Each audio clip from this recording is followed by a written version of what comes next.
আজকে আমি আপনাদেরকে দেখাবো যে একটি ফিতার মাপ কিভাবে বুঝতে হয়। তো আপনারা যারা এই টেলারিং কাজ শিখতে চাচ্ছেন তো তাদের প্রথমেই যে অভিজ্ঞতাটির প্রয়োজন সেটা হচ্ছে একটি ফিতার মাপ সুন্দরভাবে বোঝা, যে কতটুকে কত ইঞ্চি হয় এবং কয় সুতায় কতটুক হয়, এটা আপনাদেরকে বুঝতে হবে প্রথমে। তো আমি আপনাদেরকে দেখানোর জন্য একটি ফিতা নিয়ে নিয়েছি এবং এই ফিতার মাপটি আমি এখন আপনাদেরকে ইঞ্চি ইঞ্চি এবং কয় সুতায় কতটুক হয় এটুকু বুঝিয়ে দিব। তো না টেনে আমার ভিডিওটি আপনারা সম্পূর্ণ দেখুন। তো প্রথমে আমরা ইঞ্চির হিসাব বুঝি। দেখেন, এই পুরো ফিতাটা আছে 5 ফুট অর্থাৎ 60 ইঞ্চি। 60 ইঞ্চির থেকে 2 ইঞ্চি বেশি আছে, কিন্তু এটা মাপের ভিতরে আসে না। তো এই পুরো ফিতাটা 60 ইঞ্চি আছে, যেটাকে আমরা 5 ফুট বলি। তো প্রথমে এই ফিতা আমরা প্রথমে 1 ইঞ্চি বুঝি। এই 1 দাগ সমান সমান হচ্ছে 1 ইঞ্চি। এখান থেকে 2 দাগ সমান সমান 2 লেখা পর্যন্ত হচ্ছে 2 ইঞ্চি।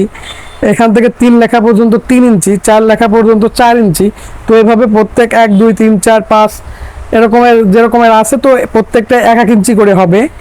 এবং দেখেন, এইখান থেকে এই যে বড় দাগটা, এই বড় দাগটা সমান সমান 1/2 ইঞ্চি। অর্থাৎ এই যে দেখেন, এইখান থেকে এই ঠুক থেকে এই বড় দাগ পর্যন্ত 1/2 ইঞ্চি। এবং এই 1-এর পরে এই যে বড় যে দাগটা আছে এটা পর্যন্ত 1.5 ইঞ্চি। এবং এই 2-এর পরে যে বড় দাগ আছে এটা হচ্ছে 2.5 ইঞ্চি। এবং 3-এর পরে যে বড় দাগটা আছে এটা হচ্ছে 3.5 ইঞ্চি। তো এইভাবে আমরা 3-এর পরে হাফ থাকলে ওটা 3.5, 4-এর পরে হাফ থাকলে ওটা 4.5। তো প্রত্যেকটা মাপে এভাবে আমরা 4.5 ইঞ্চি, 5 ইঞ্চি, 5.5 ইঞ্চি এভাবে আমরা বুঝবো। তো দেখেন, এখন আমরা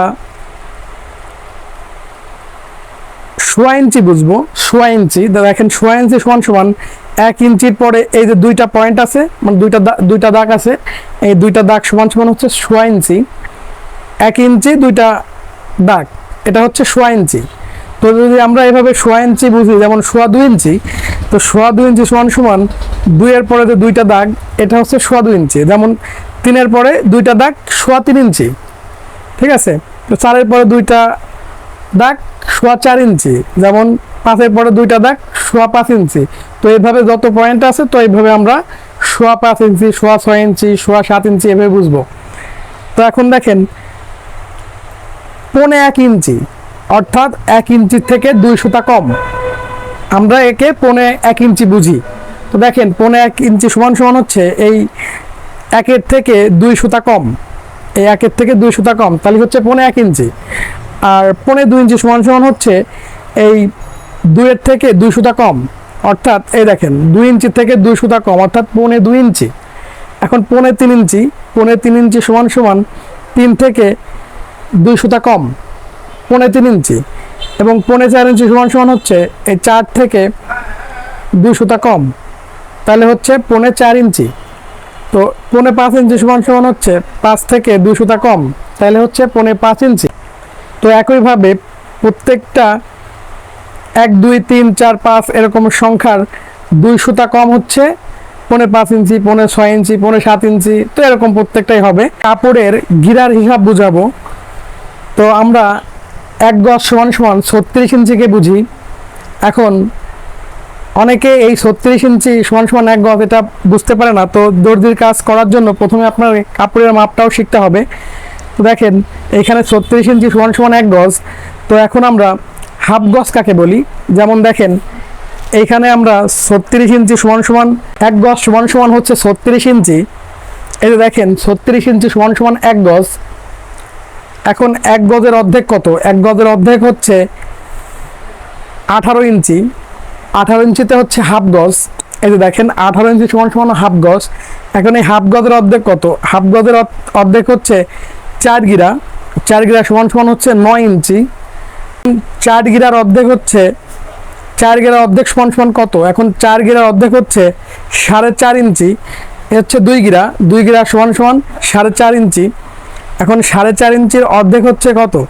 4.5 ইঞ্চির অর্ধেক হচ্ছে 2.5 ইঞ্চি। এটা দেখেন, 2 ইঞ্চি 2 পয়েন্ট, 2 ইঞ্চি 2 পয়েন্ট সমান সমান 1 গিরা।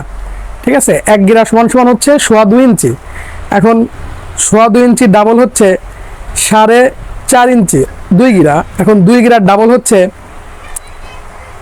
9 ইঞ্চি, 9 ইঞ্চি সমান সমান 4 গিরা, এখন 4 গিরার ডাবল হচ্ছে হাফ গজ সমান সমান 18 ইঞ্চি, এবং 18 ইঞ্চি ডাবল হচ্ছে 36 ইঞ্চি, 36 ইঞ্চি সমান সমান 1 গজ।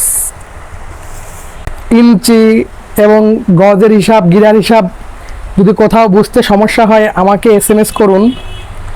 তো আজকের ভিডিও এ পর্যন্তই, দেখা হচ্ছে পরবর্তী কোনো ভিডিওতে। সে পর্যন্ত সবাই ভালো থাকুন, সুস্থ থাকুন, এবং আমার চ্যানেলটিকে লাইক, কমেন্ট, শেয়ার করে দিন, আমার চ্যানেলটিকে সাবস্ক্রাইব করে দিন। ধন্যবাদ।